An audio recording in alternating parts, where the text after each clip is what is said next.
And we're live. Welcome back or welcome to The Truth Comes to Light podcast, where everything done in the dark is going to come to light. Every single detail in this world that is done in the dark is going to come to light. I'm your host, Jay Coven, and welcome to the show. For those of y'all that are new on The Truth Comes to Light podcast, talk about news from all over the world, the music industry, and more. Please sure to check out my previous podcast episodes on the channel. And also, please sure to tune in to Real Spill Wednesdays. On Real Spill Wednesdays, we talk about life topics and motivational quotes. Please sure to check out the previous Real Spill Wednesday that I dropped on the channel. Also, please sure to give this video a thumbs up, subscribe to the channel, turn on post notifications to get the latest updates on when I post a full Real Spill Wednesday or a full podcast episode. We're 4 subscribers away from 100. 4 subscribers away from 100 subscribers on the channel, over 220 plus videos. I really thank each and every one of y'all that have liked, commented, viewed, shared, did everything that y'all possibly can to support the podcast channel. I really thank y'all from the bottom of my heart. We're 4 subscribers away.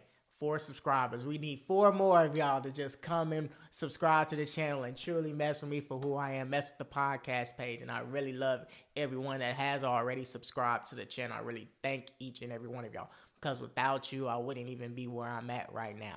Y'all keep on showing support to the podcast channel. I will be coming with content every single chance that I get, because I love y'all.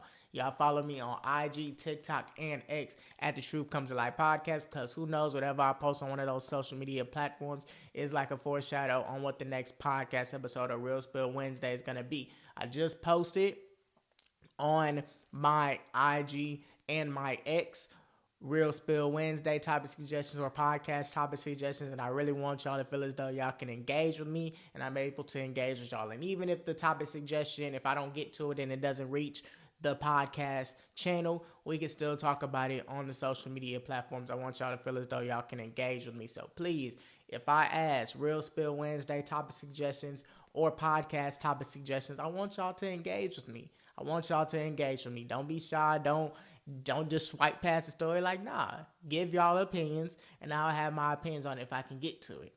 So with that in mind, follow the social media platforms, whether that's IG, TikTok, X, or all of them.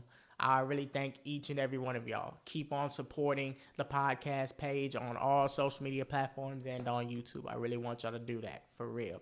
So with that in mind, let's get straight into this podcast episode. I know it's been 2 weeks since I recorded a podcast episode, and within those 2-week time frames, so much has happened. We are in March right now. So in the basketball world, the college basketball world, we have March Madness, one of the craziest events in sports, modern sports era. So that is where we're going to get it started with both men and women. But we're going to start off with the women's, because you got to show some love to the women. Got to show some love to women's sports. So that is where we're going to start. Iowa versus Nebraska for the Big Ten championship game. After only having 4 points in the first half, and Iowa being down 46-35 at one point, and also being down 75-67 with 2 minutes to go in regulation, Caitlin Clark and the Iowa Hawkeyes rally in overtime to beat Nebraska 94-89 to win their 3rd straight Big Ten tournament. Caitlin Clark had 30 points in the second half in overtime, and a key block by Gabby Mitchell in overtime, and great team defense all around to shut down Nebraska. Iowa takes care of business and wins the Big Ten tournament and secures the number 1 seed in the March Madness tournament. This was important for Iowa. Caitlin Clark, 34 points, 12 assists, 7 rebounds. Gabby Marshall, the key block with 6 points, 3 assists, 1 rebound, like I said, with the huge block. Hannah Starkey, 25 points, 2 assists, 9 rebounds. Sydney Officer, 11 points, double-double, 11 points, 3 assists, 11 rebounds. And Kate Martin, 13 points, 4 assists, 7 rebounds. Nebraska controlled this game. This win for Iowa really helped them secure that 1 seed in the tournament. Because if they would have lost this game, who knows, Texas could have got the overall number 1 seed. This is what they needed to secure their number 1 seed spot. Even if they would have lost this game, who knows? They could have bumped down from a number 1 seed to a number 2 seed. With Caitlin Clark only having 4 points, Nebraska controlled this game. They shut down Caitlin Clark relatively in the first half. Only had 4 points. They didn't let Caitlin Clark get off. Anytime teams play Iowa, girls, they know in the back of their head that what they have to do in order to beat them, to have a chance on beating them, is we have to stop Caitlin Clark. That is the first person that they think about. And that's what Nebraska did. And since Caitlin Clark didn't get off, she didn't have one of those games where she just explodes. Yes, she had 34 points, but those 34 points came on a whole lot of shots, and it didn't feel as though Caitlin Clark was really just exploding. This wasn't just like a 34 points on efficient shooting. Yes, she got her 34 points. Yes, she got her double-double, her 12 assists. But this didn't feel like the Caitlin Clark that just explodes and she's totally just efficient all around. Like, nah, she only had 4 points in the first half. And with her having 4 points in the first half, Nebraska was able to control the game. With this in mind, if it wasn't for Caitlin Clark coming back and scoring 30 points in the second half in overtime, they would have lost. They were down 67 to 75, with 2 minutes to go in regulation. Caitlin Clark had to make them come back, had to gather the troops and make the game go to overtime. She was the one that made it go to overtime. Iowa played good team defense towards the end of the game, but overall, if Caitlin Clark is not having a good game, I'm concerned about Iowa.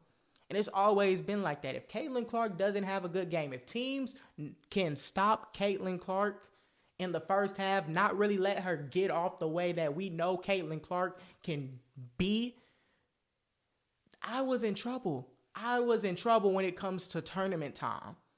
You can't just have one person carry a team and expect for you to win it all. Now, we know Caitlin Clark. We know her records. We know she has the most amount of points, men or women, in D1 history. We know she has the most amount of threes. She just passed Steph Curry. That's good. Great for her. It's great for the sport of women's basketball. But as a team, without Caitlin Clark, Iowa wouldn't even be that good.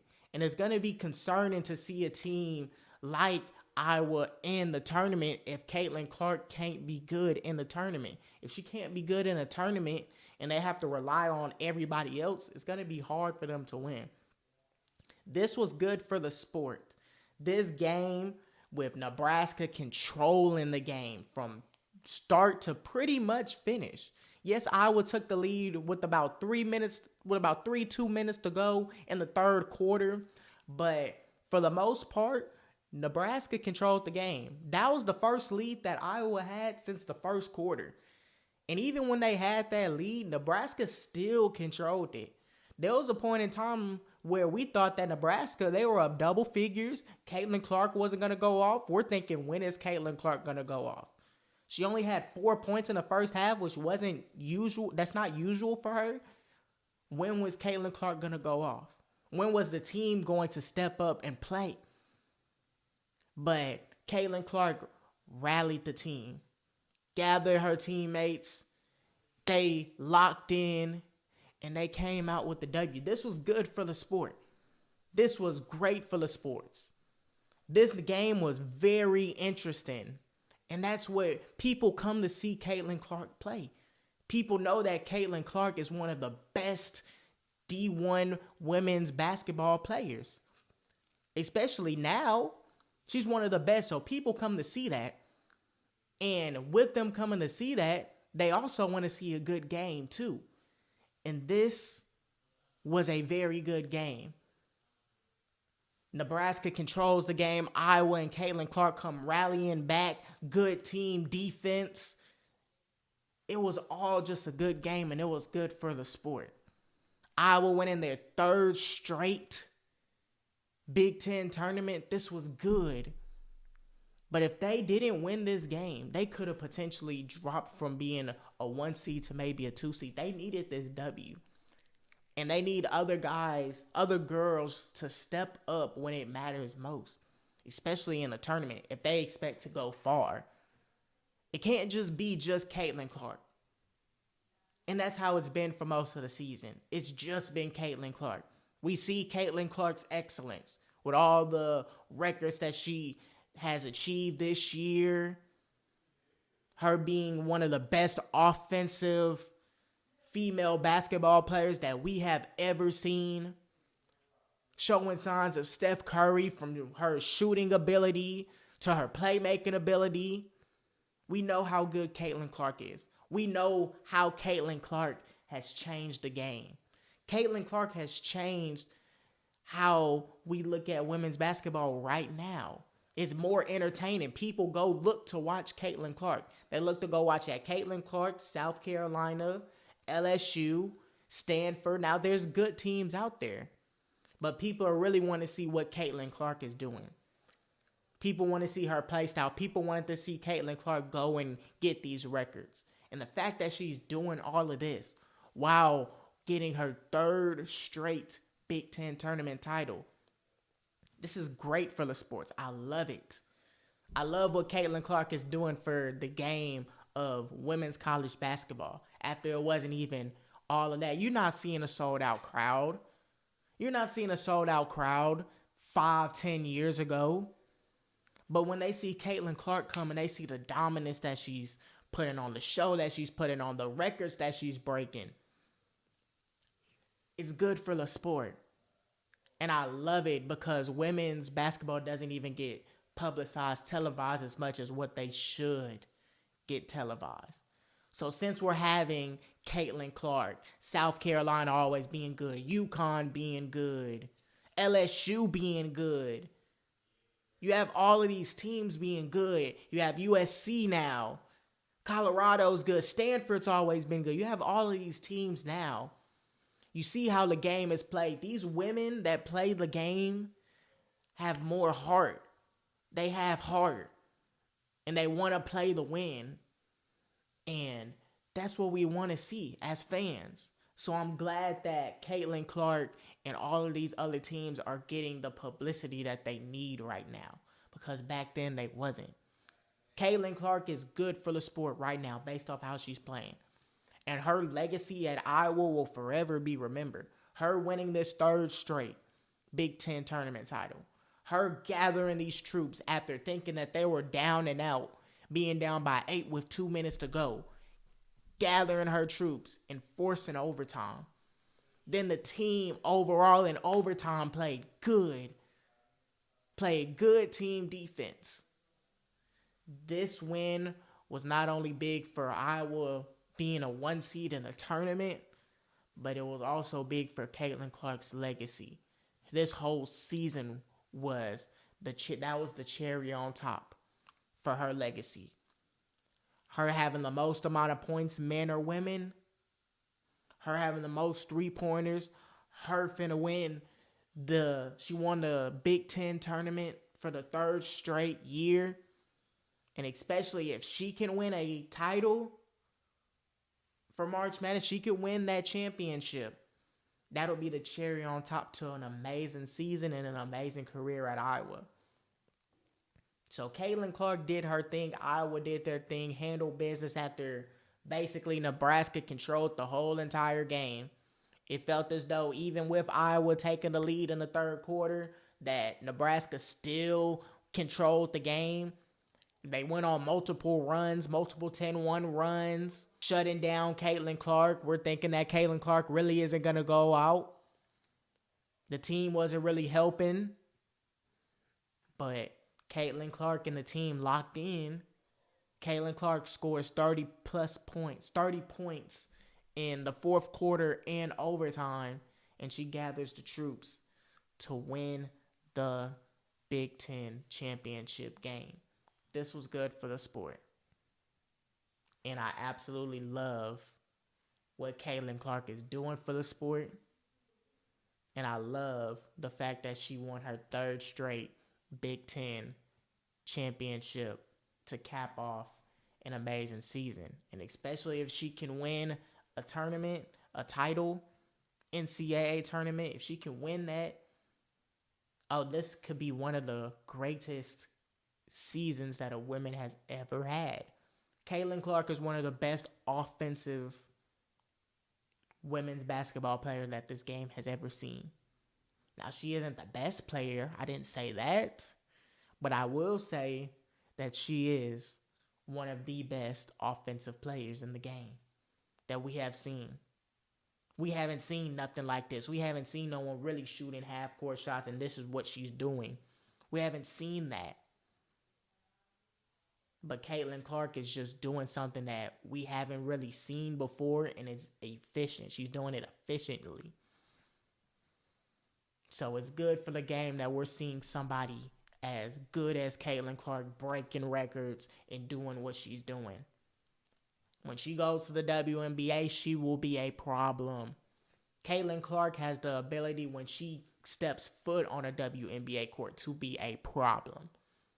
Nobody can stop her. I wouldn't be surprised if that happens. Because it's not too many girls out there that are shooting half-court threes that efficiently, being that lethal as a shooter, as an offensive player, as a playmaker. It's not too many of those that are doing that. She can maybe put a little bit more weight on her. That's probably the only thing that I will say. She don't really play too much of defense, but she'll get you a couple steals.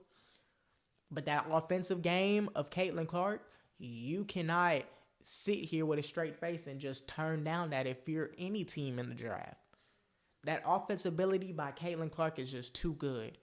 And when Caitlin Clark gets drafted to whatever team she gets drafted to, she will make an immediate impact and she will be a problem for years to come.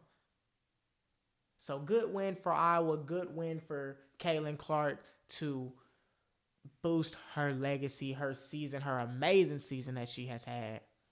And if she could win a championship, if Iowa could win a championship, that would be the perfect story, the perfect end to an amazing season by Caitlin Clark.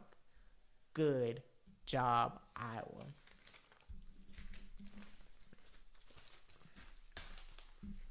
Now we're going to be talking about two more women's basketball games because I have not even talked about any college basketball games for men or women.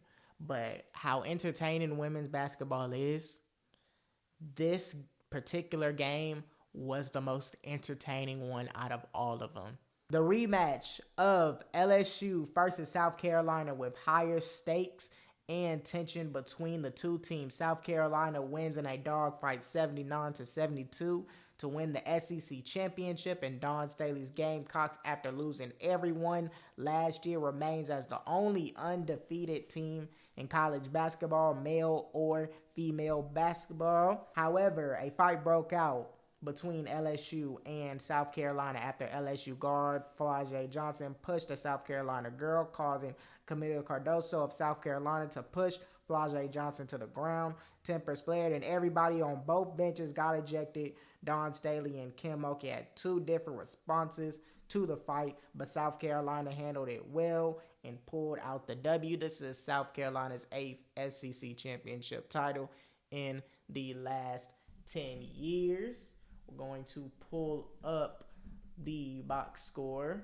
So the X factor for South Carolina, obviously on the bench, was Malaysia Fulwale with 24 points off of the bench. Those were key 24 points that she had.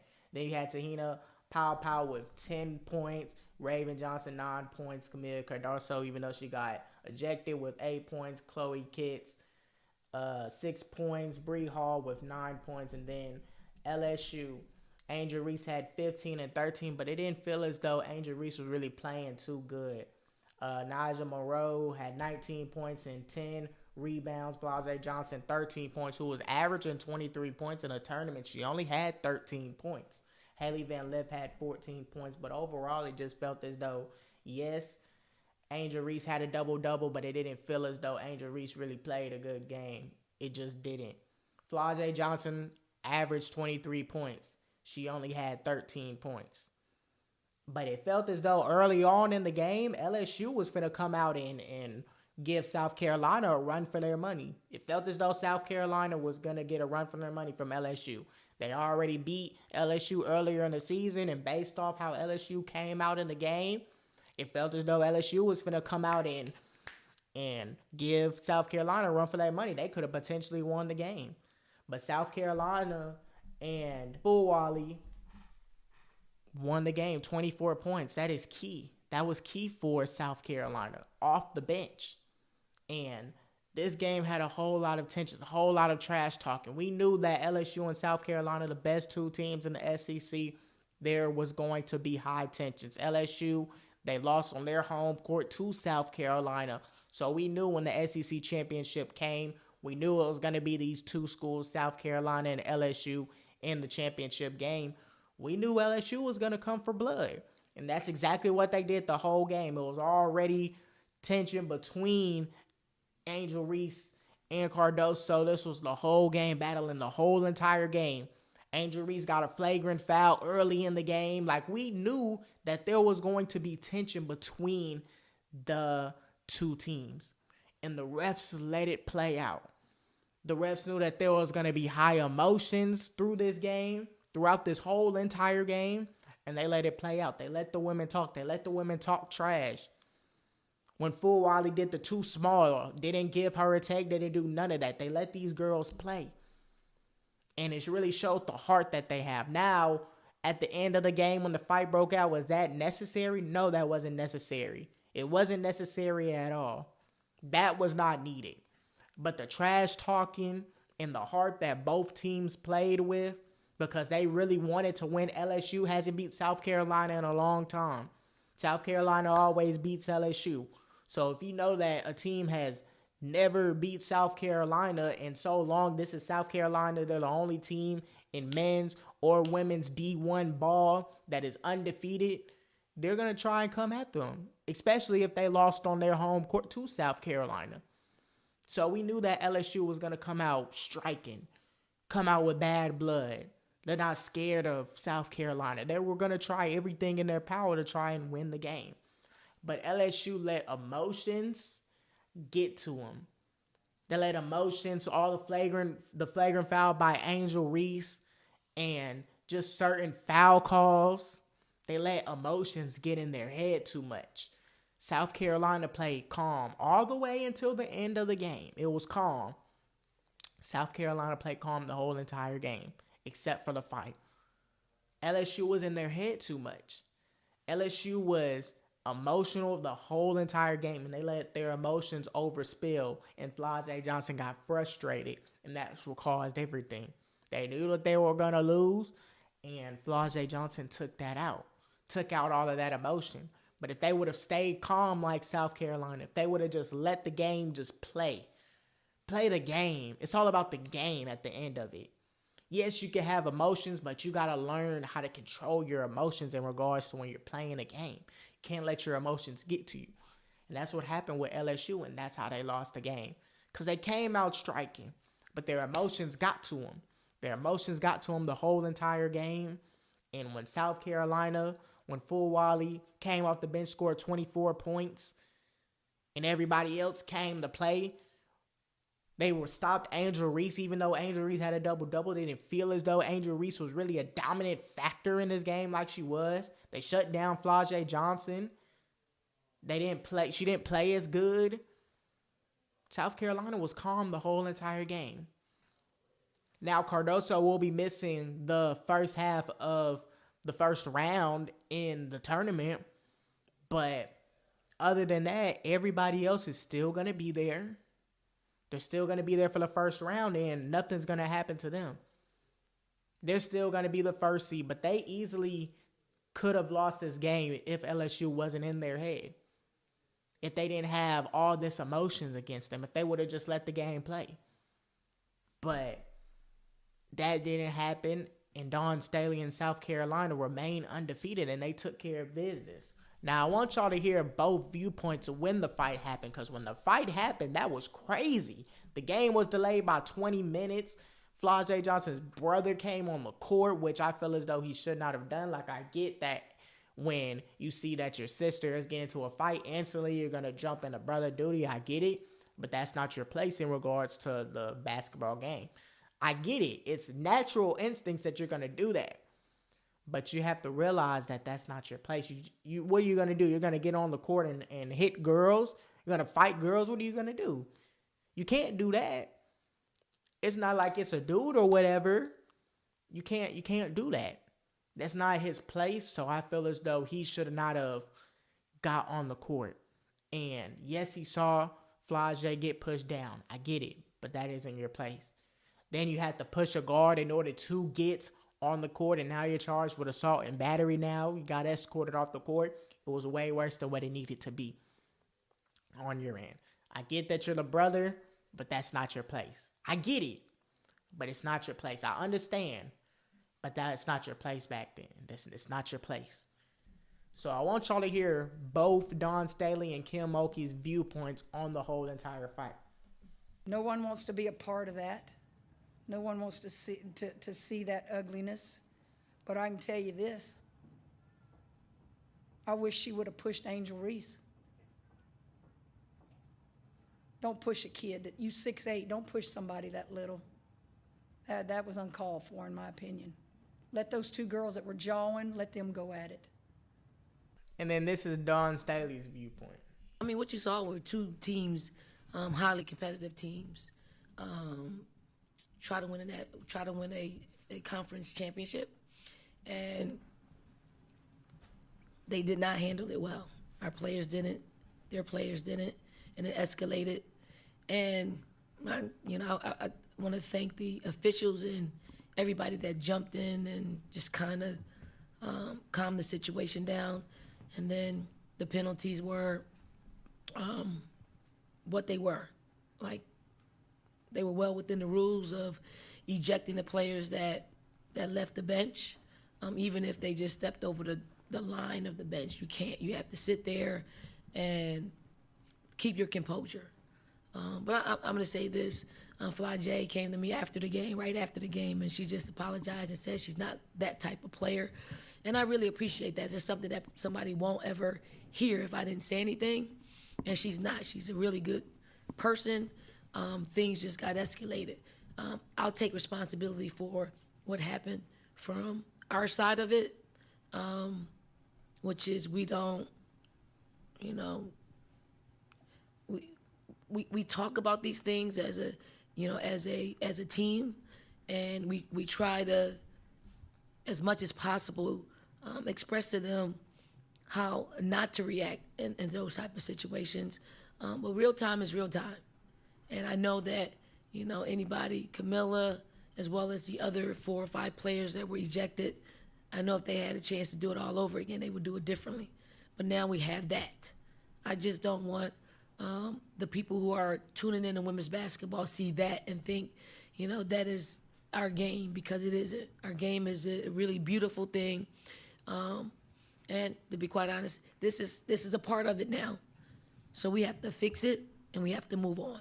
Now, she handled it with class. She already knows that she let her player get her emotions get the best of her. But she ain't come at the press conference, media, or none of that. So I feel as though both of them have 2 different viewpoints on it. Obviously, if you watch the after game press conference, not the press conference, but when they get interviewed, she was saying that, she let the emotions get to them. That's not what South Carolina is. That's not what they represent. That fight is not a representation of South Carolina. So she handled it all with class. Now, Kim Mulkey, yes, we know that she's right in regards to you don't fight into someone that's, smaller than you. But I personally feel as though that ain't nothing that you say. You don't say that to the press conference. You just don't. Those are certain things that she don't say, and she doesn't even get held accountable for it. And I feel as though that's wrong. First, if this was a dude and a dude said that, a coach said that, he would have got held accountable for it. If Dawn Staley would have said that and she ain't handled the situation with class, she would have got backlash for it. I feel as though we need to hold Kim Mulkey accountable. That's something that you don't say. Yeah, that may be true. Yes, she should have went after Angel Reese. She should have went after Angel Reese. But personally, I feel as though that's nothing that you say to the media. You don't say none of those things on the media. That's something that you just know that she should have done. Something that you don't say. South Carolina, great team. Undefeated. Crazy. Undefeated. With an entire new starting five. Go undefeated. LSU still had a good season. And I wouldn't be surprised if any of these teams, South Carolina or LSU, meet again for the third time. And it's hard to beat a team 3 times.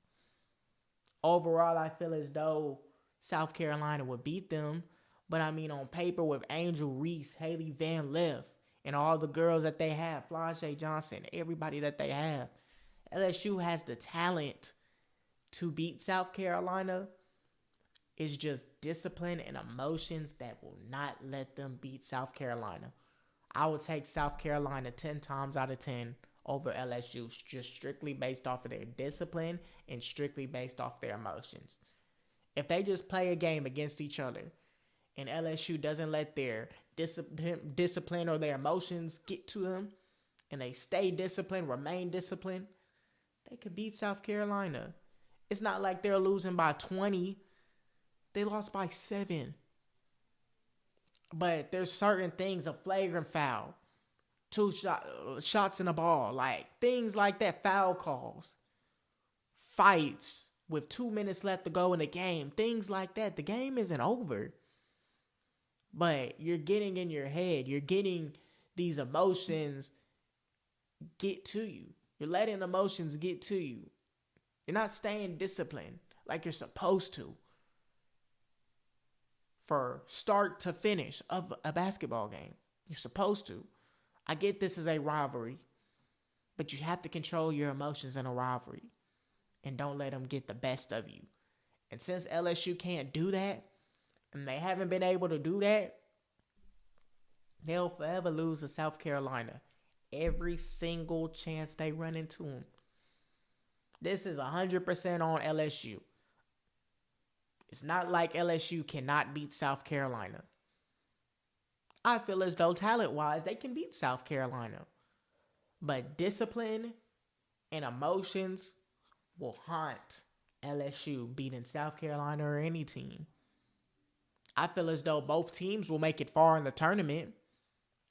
But if they play each other again, I wouldn't be surprised if South Carolina beats them a third time because they're more disciplined and they can control their emotions in games versus LSU.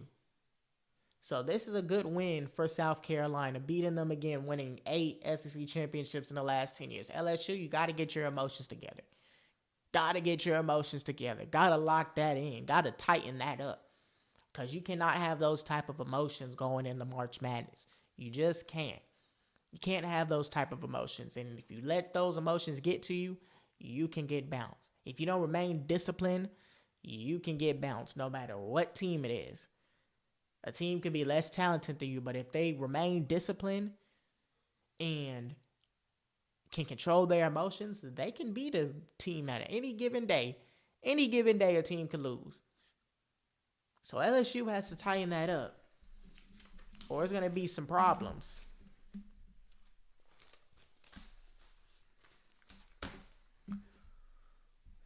So let's talk about USC girls basketball. USC Trojans dominate Stanford as they win 74-61 to win the Pac-12 and move from a number 2 seed to a potential number 1 seed now, number 1 seed lock. Even with Juju Watson not even having a good game. Mackenzie Forbes had a great game, carrying the Trojans with 26 points, 5 rebounds, and 2 assists, and winning the MVP of the Pac-12 tournament. Yes, she had a great game. A great game. Kayla Padilla with 13 points to contribute. Rhea Marshall with 10 points and 18 rebounds as a guard. 18 rebounds as a guard. Double-double. Played a good game.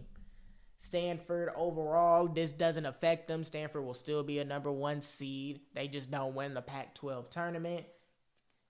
Cameron Brink with 19 points, 10 rebounds. Kiki Afarian with 18 and 7. But overall, USC, they won this game. They controlled the whole game.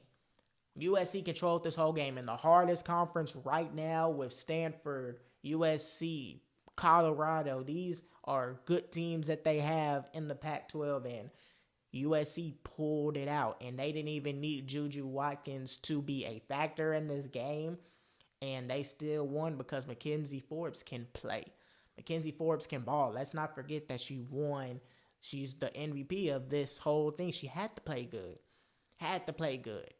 And USC came out, and from start to finish, they controlled this whole game.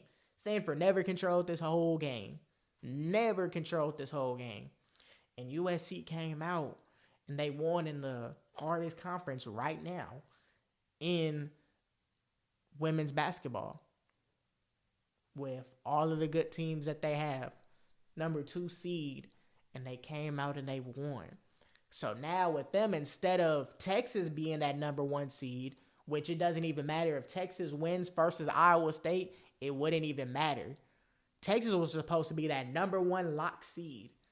But since USC won and beat Stanford, who is for sure a number 1 seed, USC is going to get that number 1 lock spot, and Texas is just going to be a number 2 seed. So this was huge for USC and who would they play in the tournament. First, if there was a number 2 seed, who they might draw for their teams in order to reach the championship. So the fact that they get the number 1 overall seed and they controlled the game against Stanford, this loss to Stanford doesn't mean anything. But the fact that USC controlled the game and Juju ain't have a good game, she actually has supporting cast around her, this is good for USC. And they're able to lock in that number 1 seed. Great win for them. Now, Texas, since they got the number 2 seed, I still feel as though maybe Texas could still push far. But I honestly feel as though USC, their team is legit. All the Pac-12 teams, some of the Pac-12 teams, should I say, are real legit title contenders. And I wouldn't sleep on any one of the teams in the Pac-12 that is making the tournament. Because those are some legit teams. And I wouldn't be surprised if teams like USC make some noise. I wouldn't be surprised if teams like Colorado make some noise in the tournament. I wouldn't.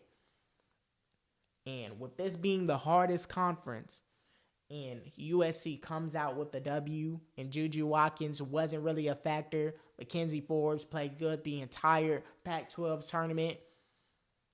This was a great win. This shows me that USC can play.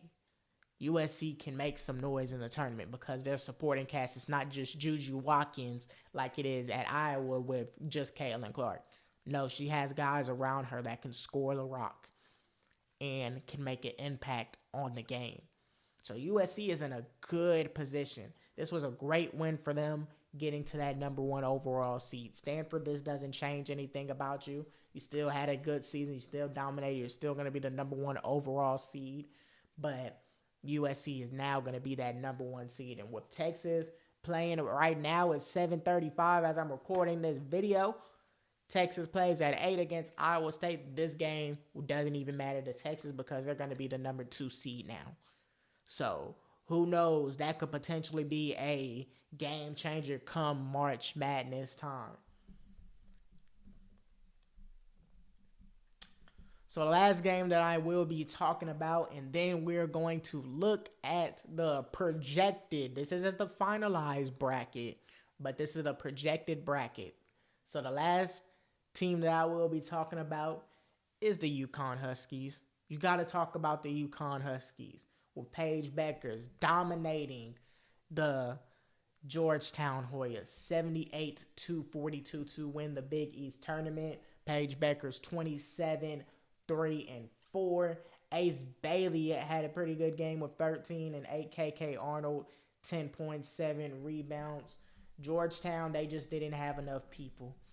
They were already outmatched from the jump. We knew that UConn was going to win the Big East.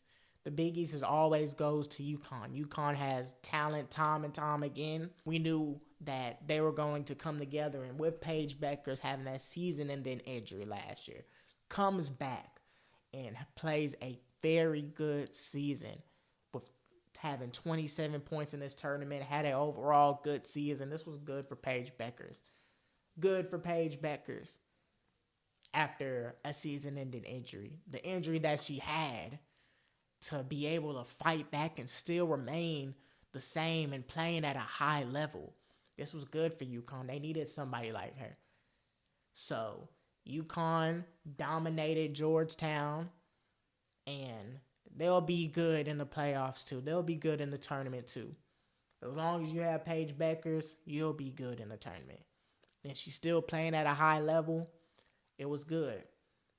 Connecticut scored 28 points in the first quarter. Georgetown only scored 11. Georgetown only scored 7 points in the fourth quarter. 10 points in the third quarter. You're not going to win games. You're not. Even though you finished 22-12, you're probably not going to make the tournament. But UConn just dominated this game from start to finish. This game wasn't even a competition from the moment the game started. It just wasn't. So good win for UConn, dominating and winning again the Big East tournament, winning the championship.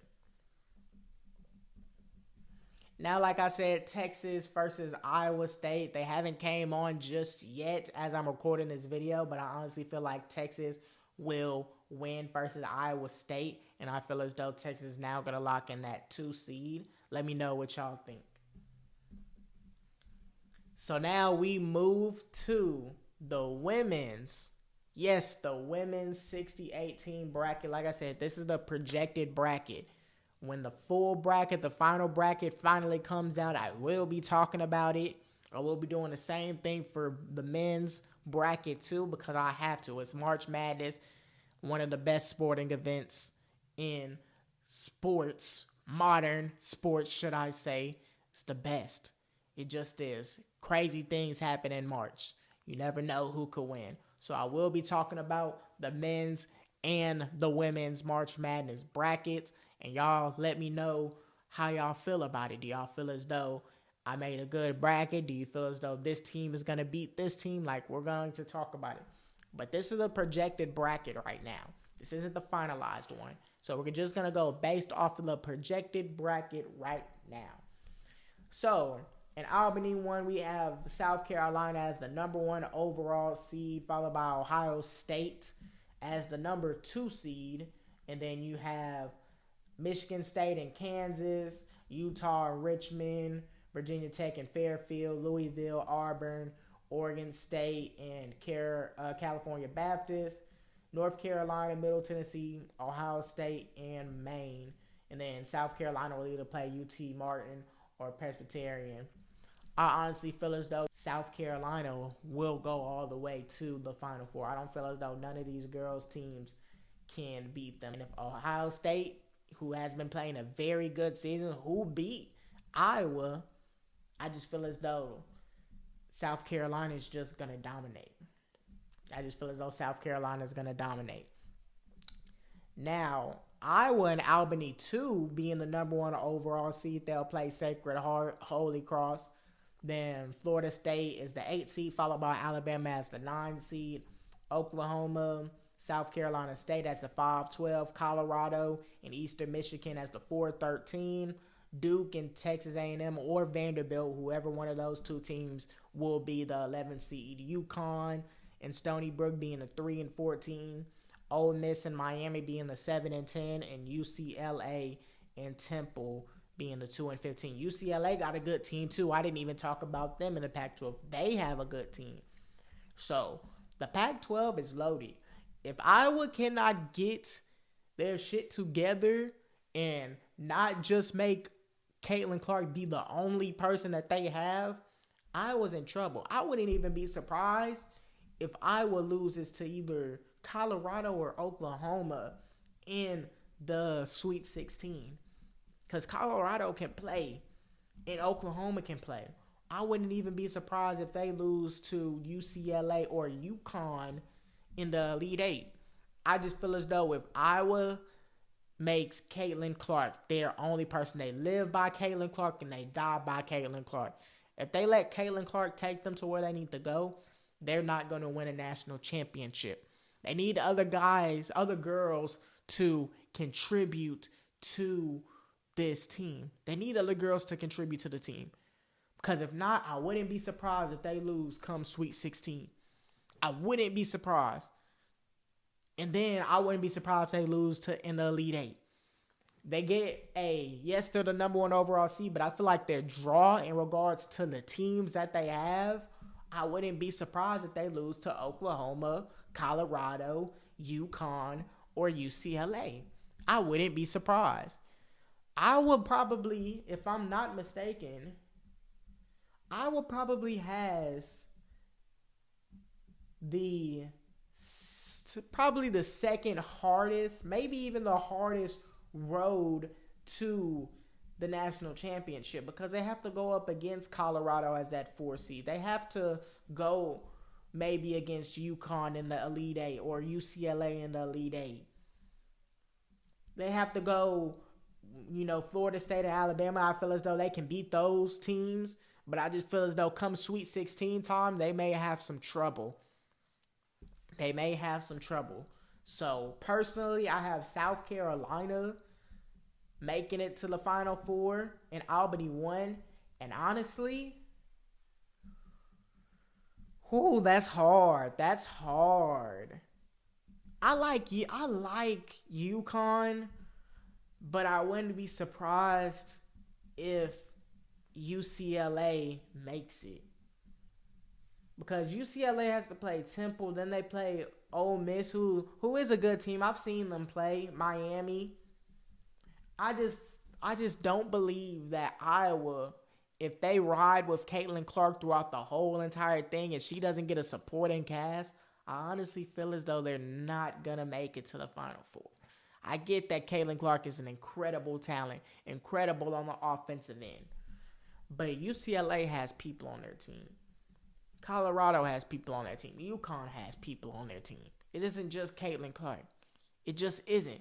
So with that being said, Caitlin Clark could get you at least past the Sweet 16.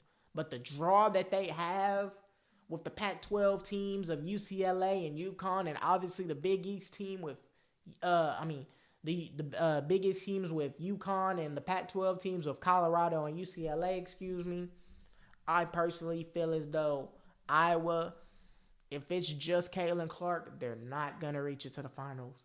They're not. But overall, if they do get help, maybe. But honestly, I think I got UCLA making it. UCLA or UConn making it. Colorado is that 4 seed, and I love them being that 4 seed. Playing Eastern Washington, and then they have to play Oklahoma or South Dakota State. I feel as though they can easily make it to the Sweet 16. I feel as though it's going to be Iowa versus Colorado in the Sweet 16. And if Caitlin Clark, if that's the only thing they got that day, or if Caitlin Clark isn't on, Colorado has a good chance of beating Iowa, and I feel as though Colorado can make it to the Elite Eight. That's how I feel about it. So if it's just Caitlin Clark, if Caitlin Clark has great games, they're an Elite Eight automatically. But if it's just Caitlin Clark and she doesn't have a good game, I can see them getting knocked out by Colorado in the Sweet 16. Overall, I feel as though it's going to be UCLA and UConn in the Elite Eight. And I have UCLA beating UConn. I feel as though that's going to be a very good game, but I have UCLA at least making it to the Elite Eight versus UConn in. It's a toss-up. You could say UConn could win, but I personally feel as though UCLA is going to make it. I think Iowa's going to get knocked out by Colorado. Let me know what y'all think about that. Then we're going to go to Portland 4, where we have USC. Since they beat Stanford, they lock up that number 1 seed, which I feel as though that is going to happen. They go up against Hawaii. Nebraska goes up against UNLV, Kansas State, and Drake. Gonzaga and Cleveland State. Gonzaga has a good girls team. Baylor and Marquette. NC State and Chattanooga. Tennessee and Michigan. And Texas and Norfolk State. Now, USC, I feel as though they have Elite Eight talent. They're going to obviously beat Hawaii. I don't feel as though USC is going to lose to Hawaii. And I feel as though USC can beat Nebraska or UNLV.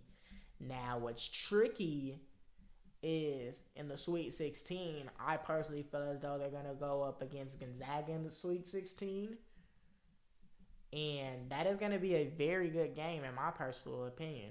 I feel as though that's going to be a good game. I've seen them play just a little bit, not too much, not a good sample size of them, but the clips that I did see, they look like a pretty good team. And I feel as though USC and Gonzaga, that could be a pretty good game. But I feel as though Elite Eight, they can make it there. Texas always has the talent.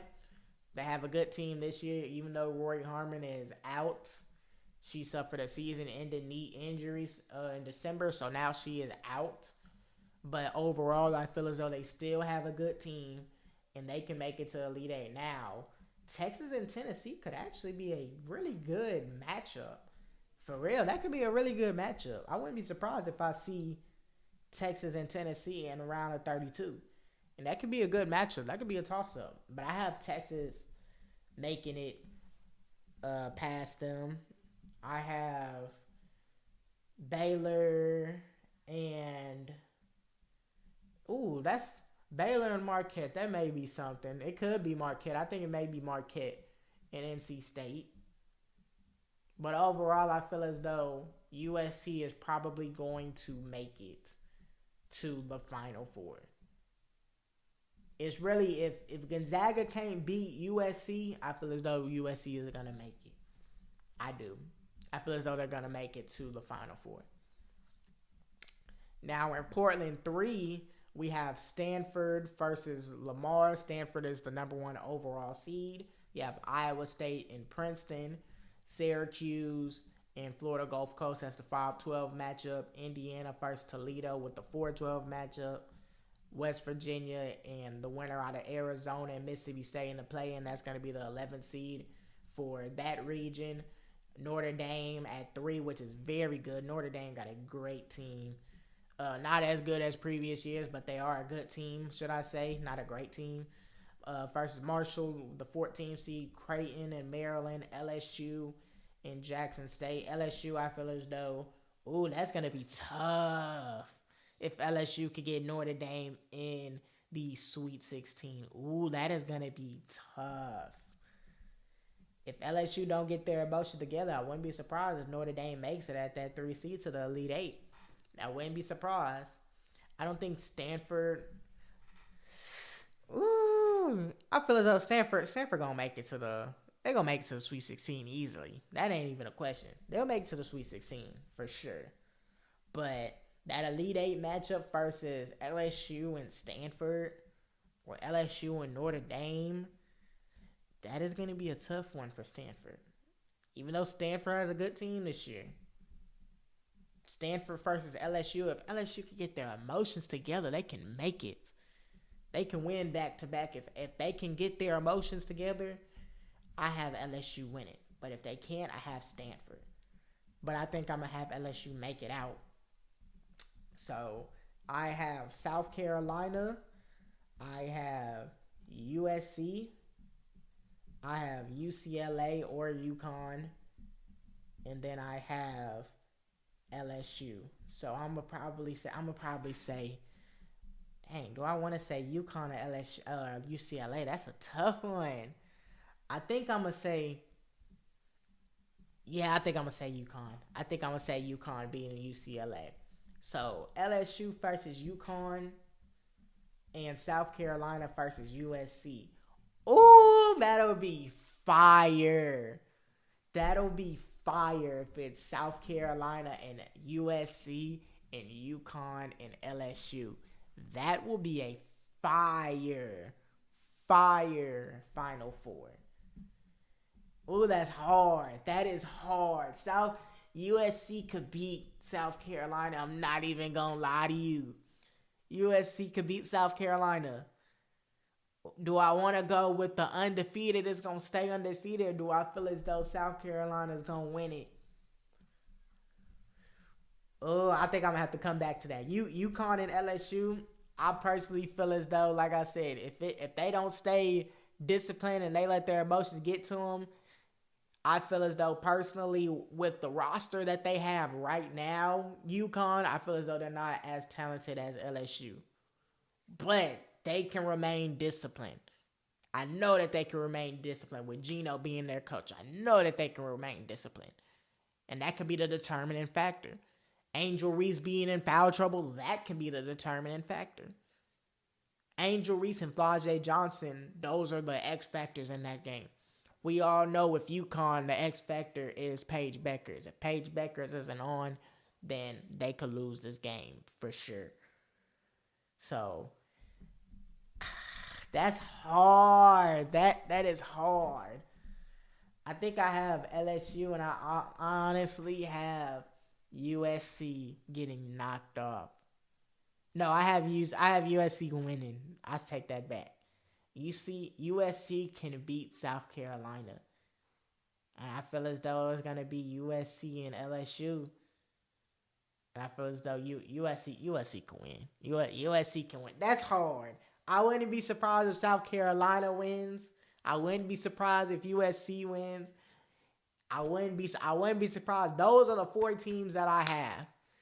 Those are the 4 teams. Whoever comes out of that, that's just a complete toss-up.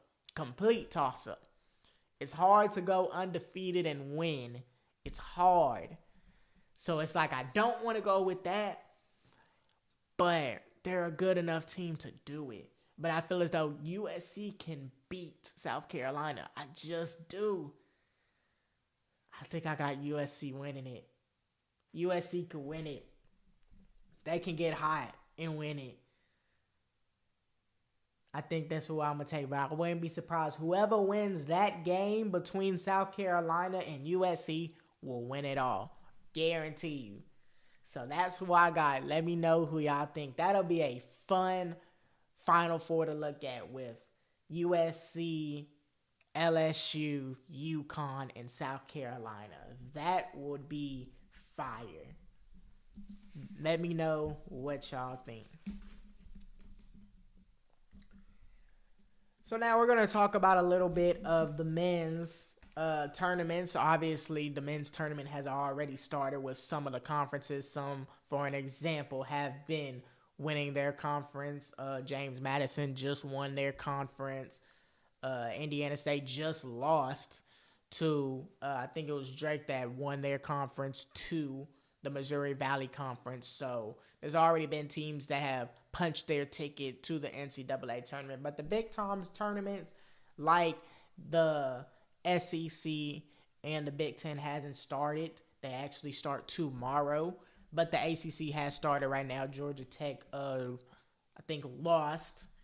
So with that in mind, we're going to talk about the SEC and we're going to talk about the Big Ten tournament. So for the number 1 seed, obviously, and going to be in the quarterfinals already is Tennessee. Tennessee is looking like the best team in the SEC. At one point in time, Alabama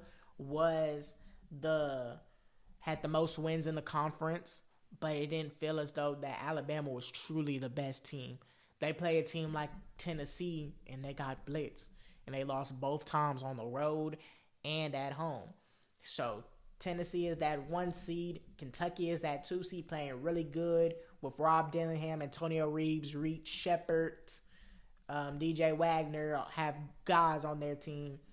Alabama with Mark Sears, Estrada, Grant Nelson. Walters has good guys on their team. Auburn with Aiden Holloway, Broom, other guys on the team. And then you have LSU, South Carolina, Ole Miss at the 10 seed, Texas A&M, and Florida playing in that second round. But the first round is going to be Vanderbilt versus Arkansas, the 13 versus 12. Arkansas really hasn't had that good of a season compared to last year and previous years before. But I honestly have Arkansas with Musselman being their coach. They can make it. They can get past Vanderbilt. So I feel as though Arkansas will beat Vanderbilt. Missouri versus Georgia. I honestly have Georgia winning that game. I don't think that game is even going to be close. I feel like Georgia is going to win that game. And let's go back up.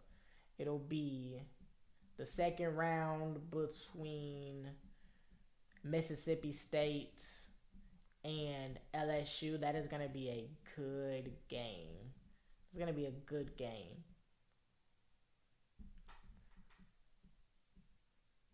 Who do I want to pick? Mississippi State, it's like what can go wrong with them will go wrong with them. They always have it, but it seems as though the game just always slips out.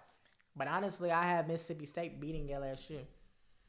And then South Carolina going up against Arkansas with Michi Johnson. I feel as though South Carolina will win. They've had a good season, even though, yes, they have a great record, but they haven't really went up against anybody. The teams that they have went up against, they have lost to those teams.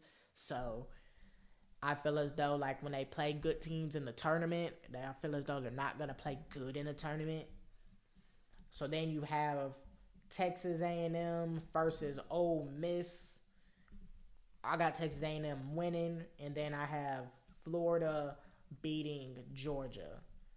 So with that comes to Tennessee would go up against LSU or Mississippi State, but I got LSU and Tennessee, so I feel as though Tennessee will beat LSU. That's not even going to be a question. That's not even going to be close.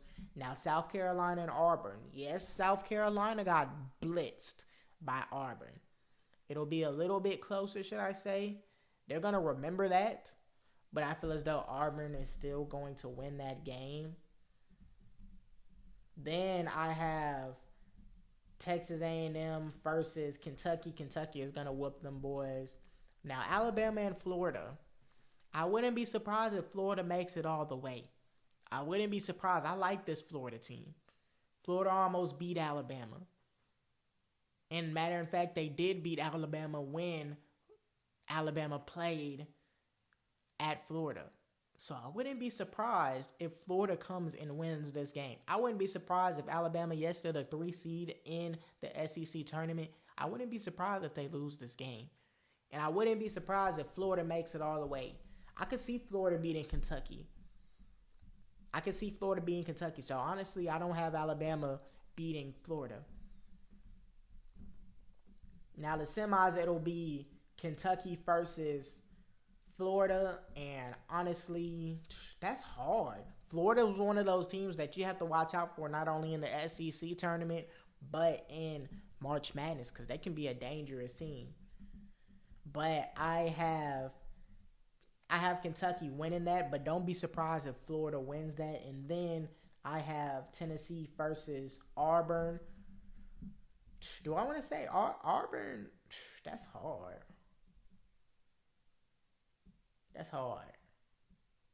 I think I'm going to say Auburn. I think Auburn can beat them. So then I have Kentucky and Auburn, and I have Kentucky winning the SEC championship. But I wouldn't be surprised if Tennessee and Kentucky plays again, but I think Kentucky will still win it all. Let me know what y'all think.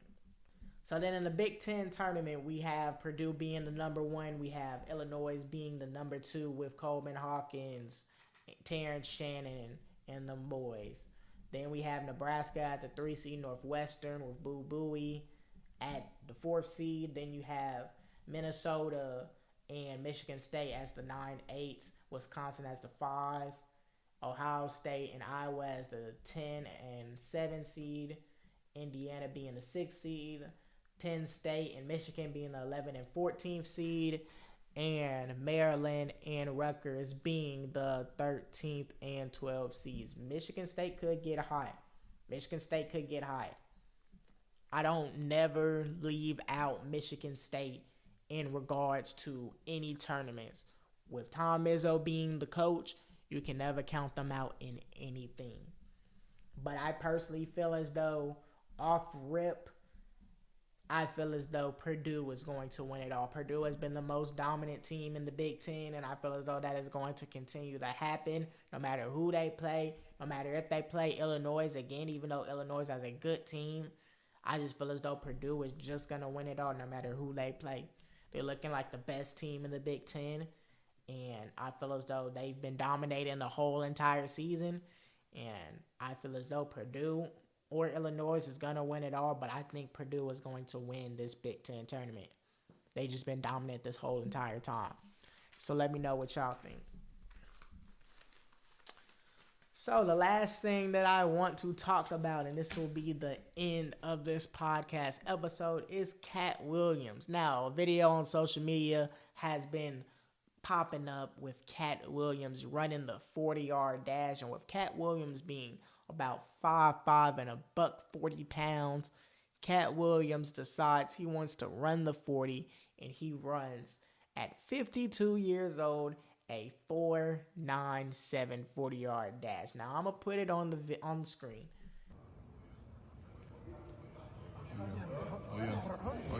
Oh yeah! What's the timing? Let's see time. No! Let's see. Mo. No, let me see it. Cat at 52 years old runs a 4.97. Do you not know how impressive that is for a 52-year-old? Where, I mean, he smokes. I mean, I don't think that he goes out and really goes out and sprints on a living day-to-day basis. So the fact that he comes out and runs a 4.97 at 52 years old, to put it in perspective for y'all, in the 2024 draft combine for offensive linemen, he would have been top 5 at number 5 for the fastest 40-yard dash of all offensive linemen in this year's draft combine. He's faster than some professional athletes at 52 years old. That is impressive.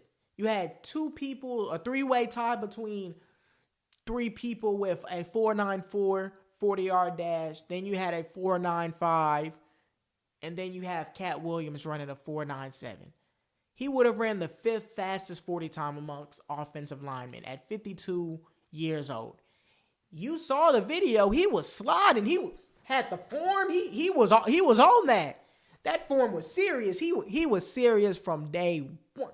He knew that he was finna come out and run under a 5 flat.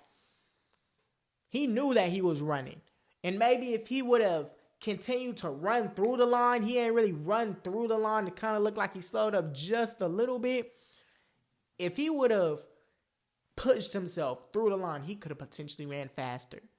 But a 4.97, less than a 5 flat, he's faster than some professional athletes at peak age, peak body build at 52 years old. I don't even think he runs like that.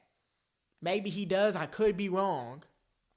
But for Cat Williams to run at 4.97 at the age that he is, at the size that he is, 140 and 5'5" max, that is very impressive for a 52-year-old. And it was interesting to just see Cat Williams. The form got me. When I saw that form, he was like this, I was like, oh yeah, he finna do some serious numbers, some great numbers. And sure enough, that's what he did. 4.97 40.